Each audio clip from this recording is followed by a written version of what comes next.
I would be, and I think I've made it pretty clear, like I'm very lukewarm on Patrick Waugh. If they bring him back, fine. If they decide to move on, I'm also okay with that. But the scenario I'm not okay with is Lou Lamoriello staying and firing Patrick Waugh and then hiring another coach. You can't, like, Yeah. how much of a rope is he going to get here? Yeah, because again, I don't think the problem was Patrick Roy.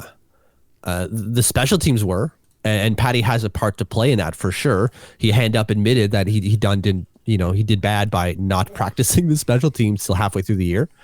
And while that never fixed the power play, it certainly fixed the penalty kill. But Lou Lamoriello is still appointed Tommy Ablin. That's not a Patty guy.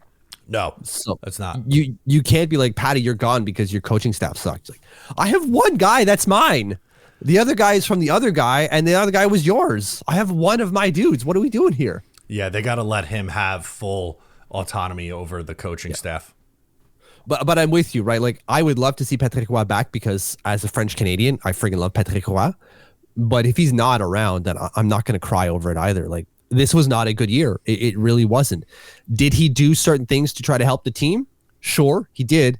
But he did a lot to hinder it. That move with Tristan Lennox, bad time to pull some dumb shit like that right at the end of the year when your team sucks. Well, and it's not only that. We've spent a lot of time on Anthony Duclair too, and we've said that, like, it's not necessarily what he did was wrong, but this is just a huge story. He has two kind of controversies on the way out, and that's your last impression is almost what's going to get remembered more, right? Because that's the most recent thing that's happened here. Yeah, what have you done for me lately? One of your guys isn't here because you talk shit about him, rightfully so, and you've screwed up one of our goaltending prospects, likely for the rest of his career. Great. That's what you've done for me lately. You can argue that you fixed the penalty kill, but we're still not in the playoffs. Although we shouldn't be. We should never have been. Like, the Eastern Conference was dog shit. We got helped by the Eastern Conference big time.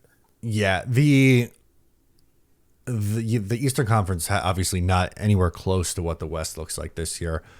But I was going to say, even with the penalty kill being better after, January, they're still 31st in the league on the power play and penalty kill. Like, that's it's so hard to win in this league if you are that ineffective on special teams.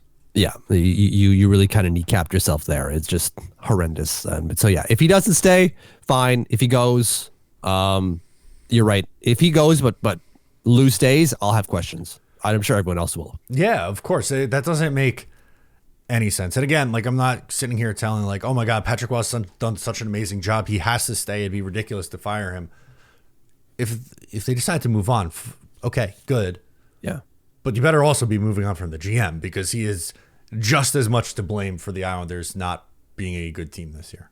Absolutely, 100%. So, and yeah, like Jake says, Barry was fired for better, and of course, like, there are mitigating circumstances there as well. But, like, this is mom passing and so on, and wanting to become a GM type of thing. But still, I think Barry even said, I wanted to continue.